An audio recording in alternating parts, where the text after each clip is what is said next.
taon-taon natin pinagdiriwang ang kahalagahan ng mga bata at ang kanilang mga karapatan para sa isang mas ligtas at mas maligayang kinabukasan. Maraming salamat sa City Government of Puerto Princesa sa pamumuno ng ating butihin at masigasig na Mayor, Honorable Lucilo R. Bayron, sa kanilang walang sawang suporta at pagpapahalaga sa mga bata.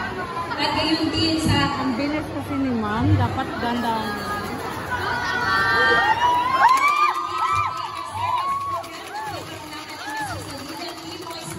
Executive Assistant Court na nagsilbing gabay at tulong para sa mga magulang at kanilang mga anak sa komunidad. Binabati natin ang poblasyon Cluster Yellow bilang Coral Champion sa dalawang magkakasunod na taon.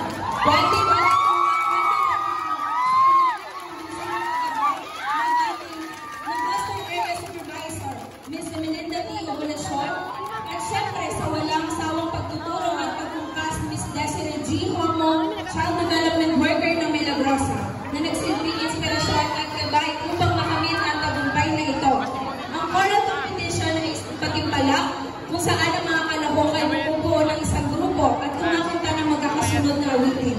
Ang layunin ng kompetisyon ito ay ipakita ang kausayan sa pagkanta, pagsama-sama bilang isang grupo at pagpapahayag ng emosyon sa pamamagitan ng musika.